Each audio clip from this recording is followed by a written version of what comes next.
Bonjour chers frères et sœurs, je vous salue vous qui aimez le Seigneur. Je voudrais saluer particulièrement le frère Adjoumani, équipier du Rosaire comme moi-même, qui m'a demandé de donner un petit éclairage concernant la basilique Sainte-Sophie, qui fait actuellement l'objet de, comment je peux dire ça, d'une attention particulière des chrétiens, parce que le président Erdogan de Turquie, l'actuel président, veut en faire une mosquée. Mais pour comprendre ce qui se passe, même avec les données actuelles, avec la géopolitique actuelle, parce que c'est lié à la géopolitique actuelle en fait. Je vais faire d'abord une plongée dans l'histoire. Alors, la basilique Sainte-Sophie, il faut dire que c'est une basilique qui est dédiée au Christ. Sophie ou Sophia, c'est un terme grec qui veut dire sagesse, la sagesse divine. Donc quand vous voyez Sainte Sophie, ne pensez pas que c'est lié à une sainte femme appelée Sophie, non. C'est lié à la sagesse divine. Et cette sagesse divine, c'est qui? C'est la personne de Jésus-Christ. Donc c'est une basilique qui est dédiée à Jésus-Christ. Dans le thème basilique, il y a le thème de basileus, qui veut dire roi. Vous voyez? Parce que là, c'était la basilique du patriarcat de Constantinople, la ville de Constantinople. Comme il y a la basilique Saint-Pierre à Rome. Mais dans les églises autocéphales, c'est-à-dire qui se dirigent elles-mêmes d'Orient, c'est un patriarche qui dirige. Elles sont autocéphales parce qu'elles se veulent autonomes les unes des autres. Il y avait euh, l'église orthodoxe de Constantinople, l'église orthodoxe d'Alexandrie qui est en Égypte, l'église orthodoxe grecque, l'église orthodoxe russe, etc. Voilà. Donc, il y avait un patriarche à Constantinople qui aujourd'hui a pris le nom de Istanbul. Mais même pas aujourd'hui, c'est suite à la conquête des Turcs ottomans qui eux étaient musulmans. Mais il faut dire que la basilique Sainte-Sophie, qui était à Constantinople, était sur le territoire de ce qu'on a appelé l'Empire romain d'Orient. L'Empire romain d'Orient. Et disons que la forme actuelle de la basilique est due à un empereur de l'Empire romain d'Orient qu'on appelle Justinien. C'est lui qui a donné la forme actuelle à cette basilique-là. Mais cette basilique a failli être détruite plusieurs fois par des tremblements de terre. C'est une zone qui est sismique, qui est soumise à des tremblements de terre très constants. Donc, à travers des siècles, il a fallu chaque fois faire des travaux pour maintenir cette basilique-là. Il faut comprendre cela. Voilà. Donc, la construction a commencé en fait au 4e siècle après Jésus-Christ. Mais ça s'est finalisé au 6e siècle avec justement l'empereur Justinien. C'est-à-dire 600 ans après Jésus-Christ. C'est ça, c'est cette finalisation au 6e siècle qui lui a donné la forme actuelle.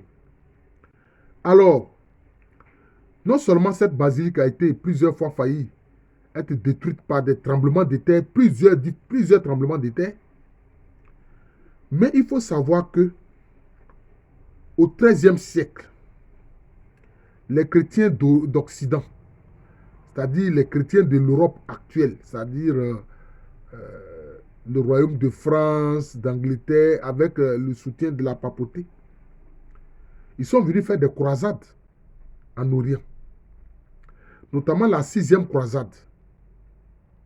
Vous voyez, la 6e croisade, parce que le pape voulait contrôler les patriarcats, parce que les patriarcats échappaient à son autorité.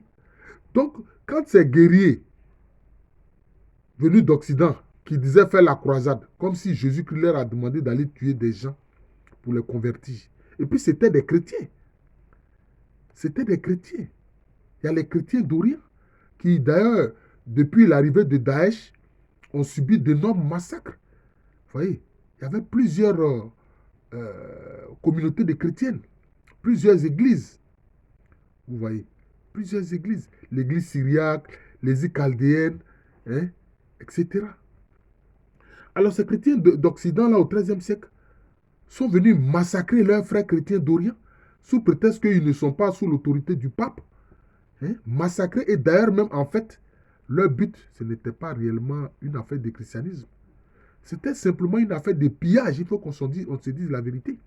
Quand ils sont allés dans la basilique Sainte-Sophie, la sagesse de Dieu, parce que c'est à ça que renvoie le nom de cette basilique, qu'est-ce qu'ils ont fait? Les pierres précieuses, tout ça, l'or qui avait été utilisé pour décorer l'autel, mais ils ont tout enlevé pour partir avec. Ils ont tout enlevé pour partir avec. Et ils sont restés là-bas un bon moment durant la période du XIIIe siècle, continuant les pillages, sous prétexte qu'ils voulaient contrôler ces zones-là jusqu'à Jérusalem pour que les chrétiens d'Occident puissent aller faire le pèlerinage à Jérusalem. Mais en fait, c'était un prétexte. C'était simplement des pillards à ces chrétiens d'Occident-là. Enfin, je vais dire ceux qui ont fait la croisade. Voilà, ceux qui ont fait la croisade. Notamment la 6e croisade qui a été un pillage et un massacre contre les frères chrétiens. Comment vous pouvez vous réclamer de Christ pour venir massacrer des gens? C'est comme quand les gens ne comprennent pas la question de la colonisation, ils disent que non, comment les colons sont venus massacrer, maltraiter les chrétiens, et pardon, les Africains, à cause de ça, ils ne veulent pas du Christ. Ils disent, mais ceux-là, ils n'étaient pas du Christ. Leur but, le but de la colonisation, c'était une question d'enrichissement, c'est tout.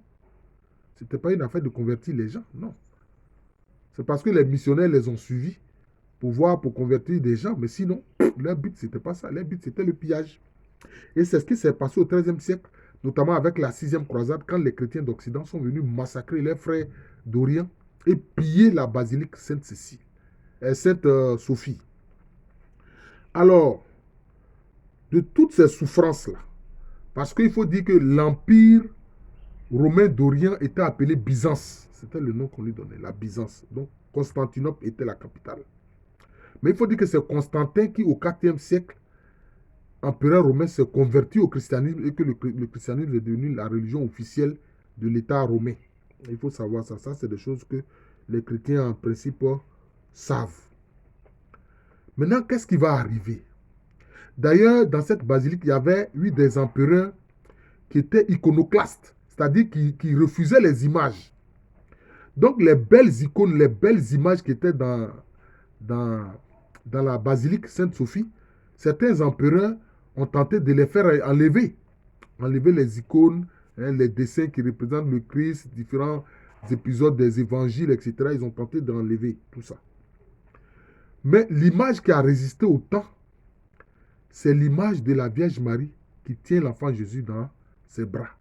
Ah, cette image-là a survécu. Cette image a survécu. Même quand au XVe siècle, autour de 1453, les Turcs ottomans, parce que les peuples turcophones se sont convertis à l'islam. Donc les Turcs ottomans, qui étaient musulmans, sont venus attaquer l'empire byzantin et puis ont conquis Constantinople. Donc maintenant, la basilique Sainte-Sophie était sous leur contrôle. D'ailleurs, Constantinople, ils l'ont rebâti Istanbul. La ville d'Istanbul que vous voyez là, en fait, c'est Constantinople, qui était la capitale de l'empire romain d'Orient, qui était la capitale de la Byzance. Et donc, qu'est-ce qu'ils ont fait? L'un de leurs sultans, parce que je peux dire le monarque de l'empire turc ottoman avait le titre de sultan. Donc c'était un sultanat, le sultanat turc ottoman. Alors l'un d'eux, appelé Mehmet II, Mehmet le deuxième du nom, va faire de la basilique une mosquée. Il va dire vos histoires de basilique pour les chrétiens, tout ça, moi je n'en veux pas. Allez, j'en fais une mosquée. Parce que moi, Mehmet II, je suis musulman. Et c'est ce qui s'est passé. C'est ainsi qu'ils ont fait des minarets. Hein, c'est-à-dire, vous connaissez les minarets, là où, en haut, là, on fait l'azam, c'est-à-dire le muezzin, hein, se met pour appeler à la prière. Ils en ont fait presque 4 autour de la basilique. Enfin, sur le côté de la basilique. Oui. Donc, il y a eu des transformations que des architectes musulmans ont eu à faire. Voilà. Donc, il faut savoir ces choses-là. Voilà. Et puis, Donc, ça a été une mosquée. Depuis, disons, le 15e siècle, c'était une mosquée, c'était devenu une mosquée. La basilique Sainte-Sophie, la basilique de la sagesse divine, donc dédiée au Christ Jésus, parce que c'est Jésus qui est la sagesse divine. Il faut savoir cela. Quand on parle de la sagesse divine, là, c'est la personne de Jésus-Christ. Et quand on parle de l'intelligence divine, c'est la personne du Saint-Esprit. Il faut savoir ces choses-là. Donc, c'était devenu une mosquée. Voilà. Les chrétiens n'y avaient plus droit. C'était devenu une mosquée. C'est resté une mosquée jusqu'à ce que, après la Première Guerre mondiale, donc après 1918, celui maintenant qui dirigeait la Turquie, parce que l'Empire ottoman s'est écroulé, parce que l'Empire ottoman, pendant la Première Guerre mondiale, s'est battu aux côtés de l'Allemagne et, disons, de l'Empire austro-hongrois. L'Empire austro-hongrois qui comprenait l'Australie, j'ai dit l'Australie, l'Autriche et puis la Hongrie, et qui était dirigé par la famille impériale des Habsbourg. Alors quand ceux-là ont perdu la guerre, donc la Turquie a perdu la guerre. Ces territoires qu'elle contrôlait à travers l'Empire ottoman ont été perdus. Ça a été partagé entre la France et l'Angleterre. Et donc, quand Atatürk est arrivé à la tête donc, de la République de Turquie, c'est devenu maintenant la République de Turquie après la Première Guerre mondiale, c'est d'ailleurs avec cet épisode qui a suivi là qu'il y a eu le génocide contre les Arméniens, parce que les Arméniens, c'était des chrétiens qui étaient dans cette zone-là. C'est des chrétiens qui étaient dans cette zone. L'église arménienne. Et c'est ainsi que Atatürk, qui prônait plutôt une politique de laïcisation, il était très laïque, bien que étant musulman, il voulait faire de l'État turc un État laïque. Et c'est ce qu'il a fait. Alors il a transformé la basilique, devenue mosquée, en musée. Il en a fait un musée. Il en a fait un musée. Voilà. D'ailleurs, c'est l'un des, je peux dire, des sites les plus fréquentés. Ça peut accueillir presque 2 500 000 visiteurs par an. Donc ça fait une manne pour la Turquie, ça rapporte beaucoup d'argent à la Turquie. Mais même quand, au 15e siècle, les Turcs, notamment, comme je vous l'ai dit, le sultan Mehmet II a fait de la basilique une mosquée, l'image de la Vierge Marie et de l'enfant Jésus, là, ils n'ont pas détruit ça. Ils ont couvert ça avec un voile. Simplement, ils ont couvert ça avec un voile. Maintenant, ils ont mis, il y a eu des versets du Coran, ils ont écrit le nom Allah, et puis ils ont écrit le nom Muhammad, celui de leur prophète, etc. Voilà. Tout ça à l'intérieur de la basilique. Mais l'image de la Vierge Marie et de l'enfant Jésus, les Turcs n'ont pas osé l'enlever. Ils n'ont même pas osé, alors qu'il y a d'autres images qu'ils ont effacées. Mais cette image de la Vierge Marie et de l'enfant Jésus, ils n'ont pas osé. Ils ont mis simplement un voile pour dissimuler cela. Vous voyez. Équipier du rosaire, nous avons raison de vénérer cette dame-là. Vous voyez. Parce que les musulmans, certains musulmans ont une vénération pour la Vierge Marie. J'ai fait une vidéo que j'ai intitulée La Vierge Marie à travers le Coran. Vous pouvez regarder aussi cette vidéo-là. Et donc, d'ailleurs, mais il faut dire une chose. Avant que Atatürk fasse de la basilique Sainte-Sophie transformée en mosquée par Mehmet II au 15e siècle, mais quand c'est ce qu'on appelait les vainqueurs de la Première Guerre mondiale, c'est-à-dire la France, l'Angleterre, etc., ils avaient conçu le projet de détruire la basilique. Ils voulaient bombarder la basilique, plastiquer la basilique et puis la détruire. Mais Dieu merci, après la sagesse les a habités, ils n'ont pas détruit cela. Sinon, ils l'auraient détruit. Ils avaient conçu le projet de détruire la France et l'Angleterre. Moi, je vous dis ça. Ces États-là ne sont pas du tout chrétiens. Quand on dit l'Occident chrétien, bon, ça c'était au Moyen-Âge. Ils ont voulu détruire la basilique Sainte-Sophie. Dieu merci, ça a été préservé. Et comme je l'ai dit, Atatürk en a fait un musée. Jusqu'à aujourd'hui ou récemment, l'actuel président de la Turquie, Erdogan, veut faire à nouveau de la basilique Sainte-Sophie une mosquée. Mais pourquoi il veut faire cela? C'est lié à la géopolitique actuelle. C'est lié à la géopolitique actuelle. Pourquoi? Vous avez vu qu'il y a eu plusieurs réunions au sein de l'Union européenne pour que la Turquie s'intègre à l'Union européenne. Mais les pays de l'Union européenne ont refusé que la Turquie devienne un pays de l'Union européenne. Alors que la Turquie, là, par son positionnement, une bonne partie fait partie de l'Europe, parce que dans la zone qu'on appelle le Bosphore, à Istanbul, ou si vous voulez Constantinople, il y a une ligne de démarcation où, du côté ouest, tu es en Europe, et du côté est, tu es en Orient. C'est là qu'on appelle le Bosphore. Vous voyez. Mais, et pourtant, la Turquie fait partie de l'OTAN, de l'alliance militaire. Hein? L'alliance militaire de l'OTAN. C'est-à-dire le traité de l'Atlantique Nord, l'organisation du traité de l'Atlantique Nord. Vous voyez?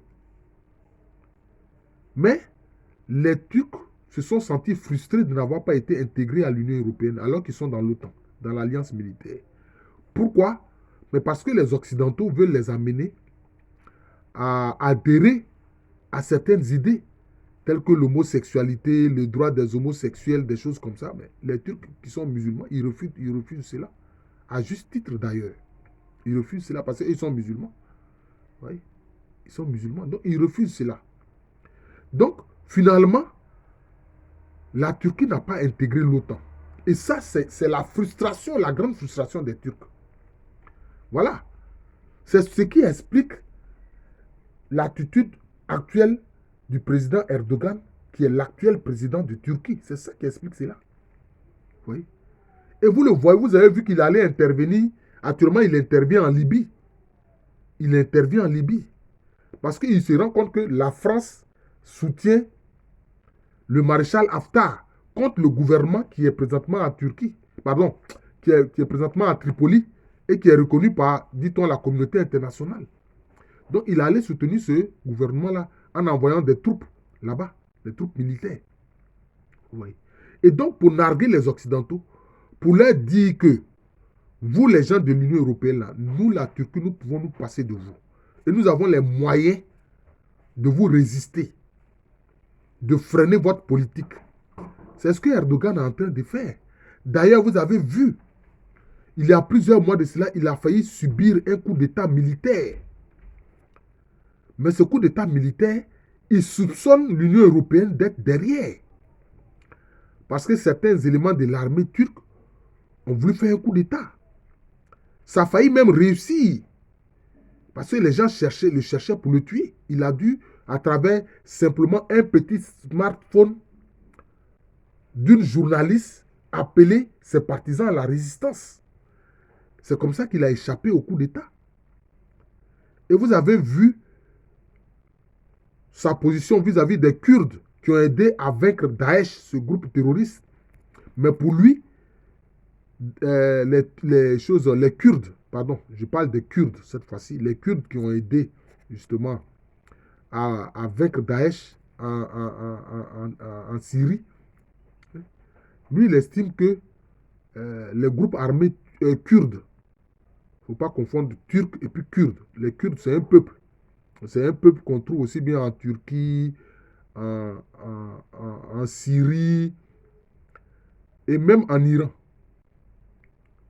Donc lui, il considère que toutes ces organisations militaires kurdes sont aussi des groupes terroristes. Donc il a envoyé son armée les combattre en Syrie. Mais le seul problème, c'est qu'il utilise même des groupes terroristes pour combattre. C'est ça le problème. Et même il ne se gênait pas pour acheter le pétrole que vendait Daesh, l'État islamique. Il achetait le pétrole que vendait l'État islamique. D'ailleurs, malheureusement, il n'était même pas le seul. Certaines compagnies privées occidentales achetaient le pétrole de Daesh, donc apportaient de l'argent à ce groupe terroriste-là. Il paraît qu'il se faisait près de 5 millions de dollars par jour 5 milliards de dollars par jour. Mais comment vous pouvez aider, non, 5 millions plutôt de dollars par jour. Comment vous pouvez aider une organisation que vous savez terroriste en lui donnant des moyens financiers? Quelquefois, on voit que vraiment les pays là disent combattre le terrorisme, mais leur attitude ne montre pas qu'ils combattent le terrorisme. Au contraire, ils nourrissent le terrorisme et ils l'entretiennent. Donc, c'est par rapport à des stratégies géopolitiques pour narguer l'Occident que le président Erdogan a décidé de transformer à nouveau la basilique Sainte-Sophie en mosquée. Alors que Atatürk, après 1918, en a fait un musée. Donc, chers frères et sœurs, frère Adjoumani, toi qui m'as demandé d'expliquer un peu ce qu'il en est de la basilique Sainte-Sophie. Voilà, donc je viens d'exposer cela. Je viens d'exposer cela. Vous pouvez faire vous-même des recherches, hein, aller sur Google, etc., sur différentes plateformes concernant la basilique Sainte-Sophie. Mais c'est vraiment le résumé que je vous ai donné. C'est le résumé que je vous ai donné. Évidemment, le processus de construction et tout ça, bon, ça, je n'en parle pas parce que, disons que, entre le 4e siècle et le 6e siècle, il y a eu tout un processus dans la construction, mais on voit que c'est finalement la forme actuelle, c'est au 6e siècle que la basilique prend forme. D'ailleurs, que ça a un dôme très important. D'ailleurs, c'est ce dôme-là que les musulmans ont imité pour faire les dômes de leur mosquée. Ils n'ont fait que imiter ce que les chrétiens faisaient, hein, notamment les chrétiens d'Orient. Je vous remercie. Je suis le frère Jean de l'amour de Jésus. C'est mon nom spirituel. Je salue au passage notre curé, le père Abonga. Quand il me voit, il m'appelle Jean de l'amour de Jésus. Et j'en suis heureux parce que c'est mon nom spirituel. Frères et sœurs, au ciel, c'est comme ça qu'on m'appelle. Mais à l'état civil, je suis le professeur Alou Kwame René. Je souhaite une joyeuse journée à tous mes frères et sœurs en Jésus-Christ.